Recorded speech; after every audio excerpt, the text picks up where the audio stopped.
thought process, I think mainly due to Marquez, that if you were over the age of, say, 24, 25, then, you know, you weren't going to be looked at. Do you think that maybe Johan has... For me, because it was like, boah, yeah, 30, too old, way too old, no chance anymore.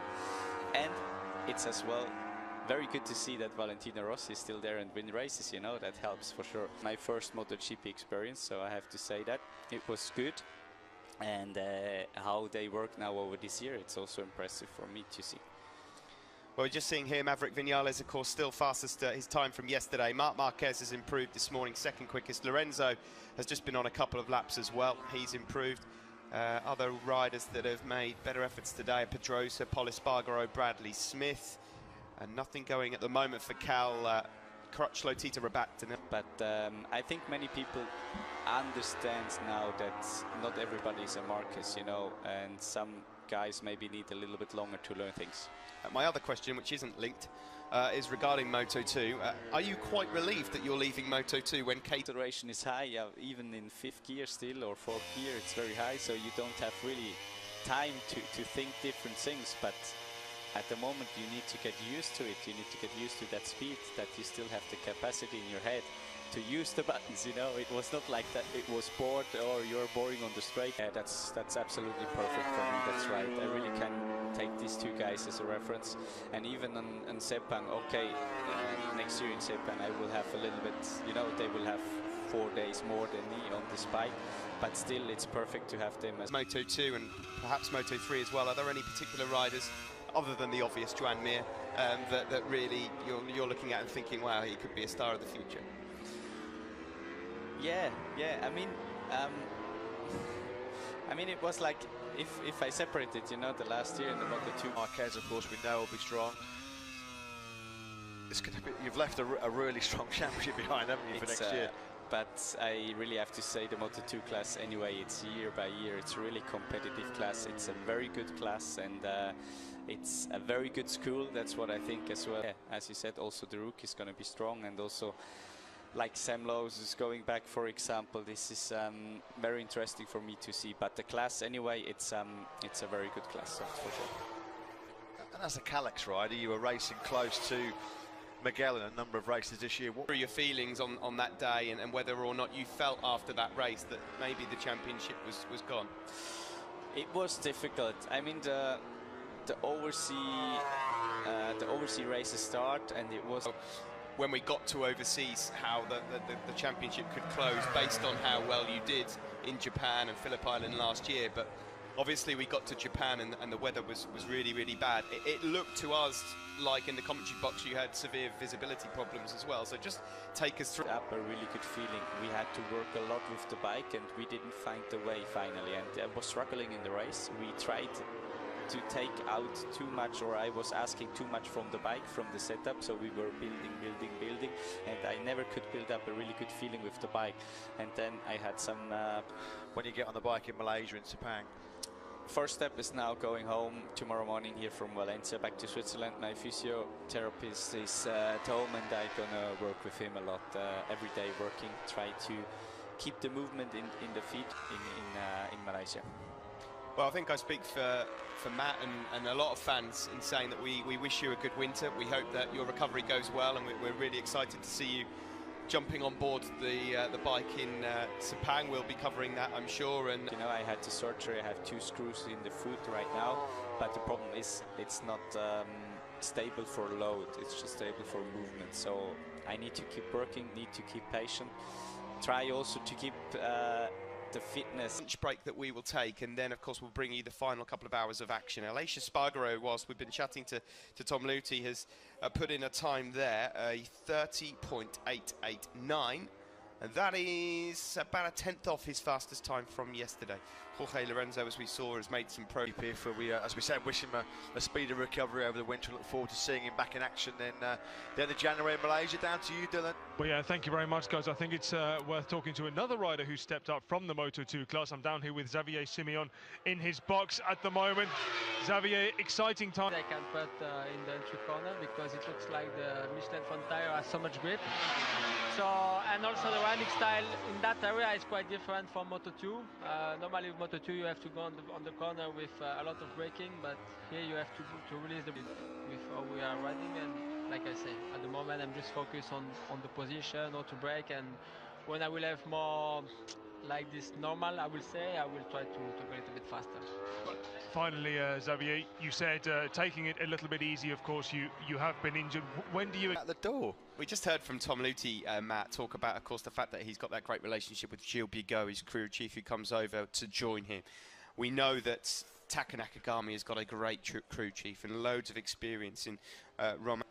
You do have to, it's not something that should be overlooked, is it? Because Franco, spent 2 years with Pete Benson and they developed a brilliant relationship, one that, of course, led him to win the World Championship this year. Pete Benson is one of the most respected crew chiefs in the whole MotoGP pad, Morbidelli, but at the end of the day, he loves working with young riders and bringing them up into Moto2. And what a chance to get hold of Joan Mir.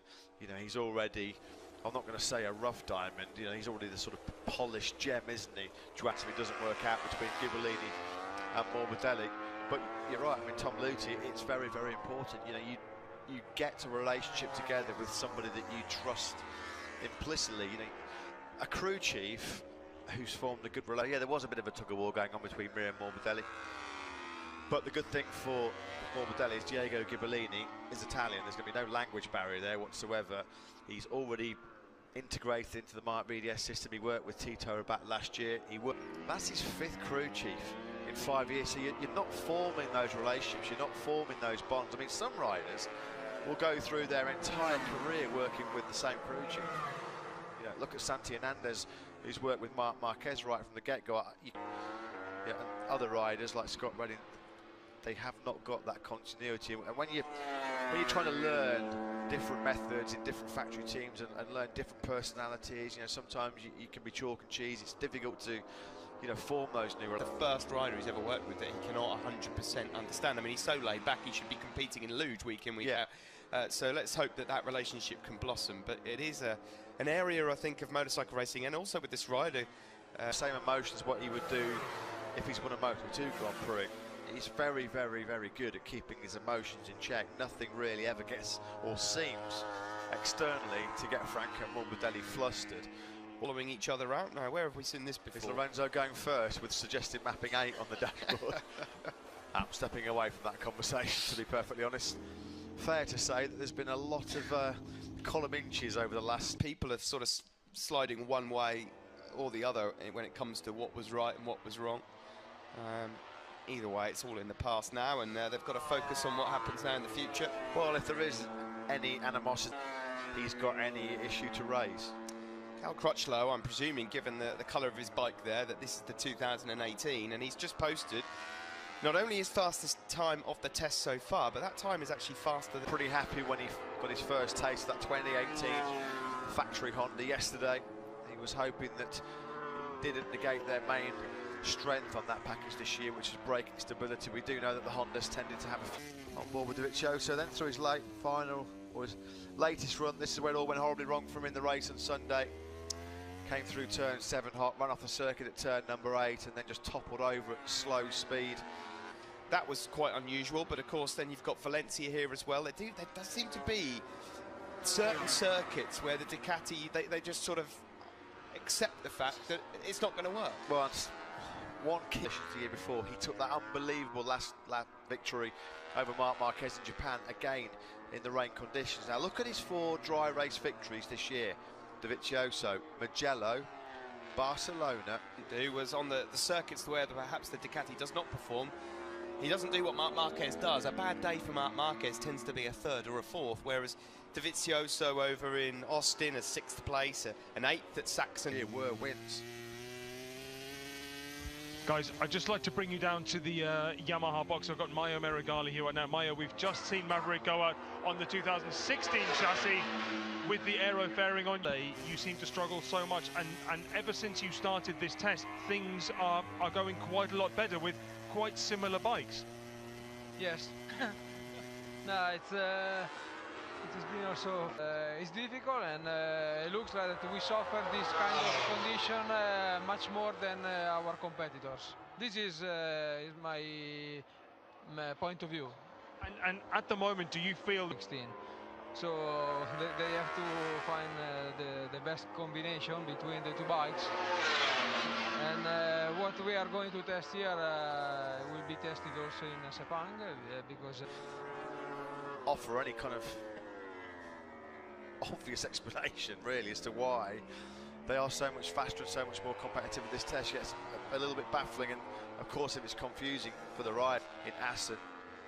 So there was an awful lot of work to do inside that factory Yamaha camp. It grated so much. You could tell when the question was asked to Lynn Jarvis in the team manager's press conference earlier in the weekend that, you know, there was... Went their way on Sunday with the 2 crashes for the factory Ducati pairing.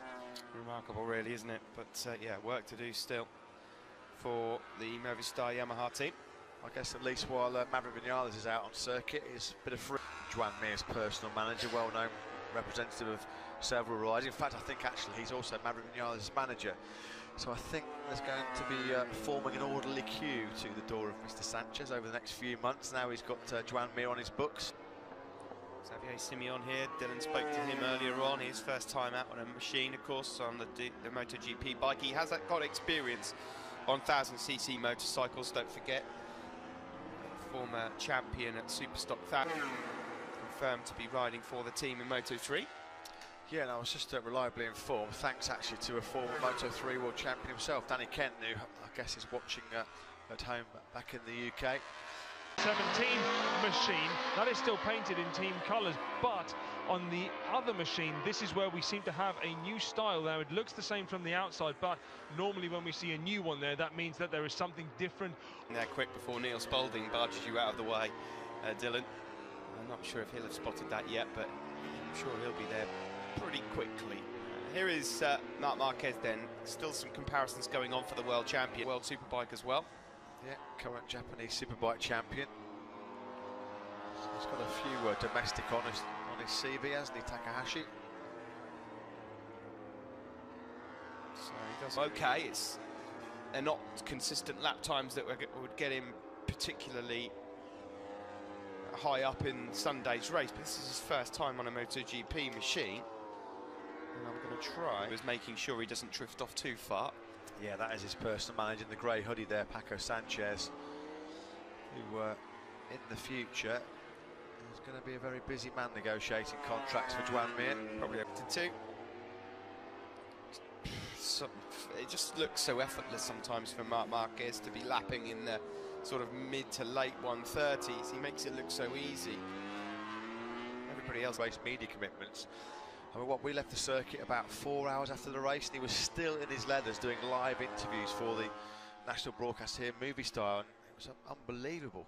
4 hours after the Grand Prix had finished, yeah, Barcelona, and they said, "Is everything okay, Mark?" Because he said, "We're actually losing your hair." He said, "It can't be, I'm only 24. Dylan. Guys, I don't know if you just saw on screen Takaki Nakagami's bike. No, actually not the one you're seeing on screen right. I think it goes unnoticed quite often that Marc Marquez, Danny Pedrosa, of course, they're not particularly tall riders, and Cal Crutchlow's not exactly 6 foot either. No. So Nakagami clearly looking to try and make a few adjustments. Good in that first half of the season. His second half of the season, he was absolutely brilliant. If you look from, well, Barcelona onwards, wasn't it really? Second the race in Barcelona, then he switched to a chassis that was preferred more than the Ducati. Yeah, Marc Marquez, I'm just looking at some of his stats from the year. Obviously, he was a fair distance down after the first couple of races due to what happened in Argentina. Go to the summer break, we're going to be leading the World Championship. Bearing in mind, there was 3 races prior to the summer break where he had to overhaul a 37-point deficit. He said he looked at Santi Hernandez and went, "You are completely crazy. There is no way." And once he gets a bit of momentum back into his game, Marc Marquez, he's just unstoppable. If you look, Steve, from Barcelona, Barcelona, there was only 1 race that he didn't finish off on the podium, and that was... So we see here Scott Redding exit pit lane.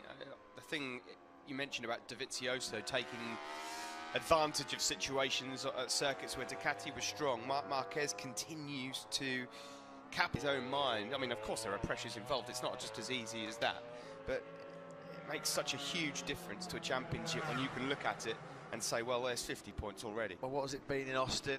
5 years there. That new rear exhaust pipe. And a much bigger air intake on the front on that 2018 bike, even for him, in comparison to his 2017 machine. I think you might be comparing it to the one that Marquez has. Danny, it looks bigger because of because it's all carbon at the front. I mean, I'll have another closer look once he's back in the box. But if you 31.1 is his fastest time of the day so far. It's exactly the same as what he posted yesterday, and very similar to the fastest times that he was posting for most of the weekend as well. And here is his new teammate for the 2018 season, Scott Redding.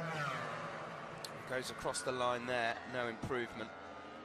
Scott Redding's fastest times today at 32.6 in particular moment in time, but as he said to Dylan earlier, it is taking a while to try and get that transition right. And as Matt rightly points out, not only has he had 5 different crew chiefs to deal with, so we'll be back with you for the final 2 hours of the session. No personal best laps coming in at this particular moment in time. A number of riders still in pit lane. Iannone, Crutchlow, Pedrosa. Yeah, big year, I think, 2018 for Scott Redding, Steve. Be his 4th year in the MotoGP World Championship. So many fans worldwide tweeting about Danny Pedrosa yesterday. I think every year his fans are desperate for Danny to mount a serious title challenge. We said and talked about it at length yesterday. Team Honda was absolutely everything that he had ever dreamed of. There wouldn't be too many people disappointed in the paddock to see Danny Pedrosa actually launching a proper title challenge to the last round. Yeah, Danny is a very, very popular rider. As probably the fastest man that's never actually gone through and got the job done in terms of the MotoGP crown. Loves this Ricardo Tormo circuit, Danny Pedrosa. 54th in his Grand Prix career time with Mick Doohan.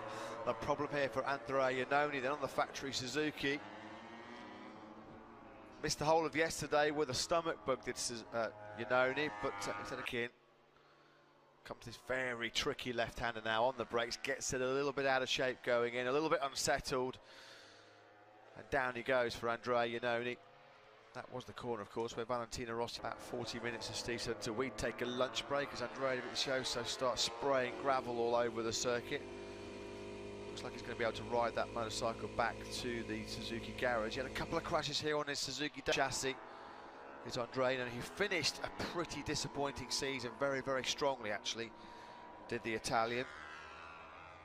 Although he did not have a podium finish all year. Last time we saw Andrea in MotoGP by his teammate Alex Rins, who's also out there circulating after problems himself yesterday. He was also laid low by the same virus, Rins. He's 14th at the moment on this day. Aero package on the front end. Guys, talking about fairing, Steve, I just wanted to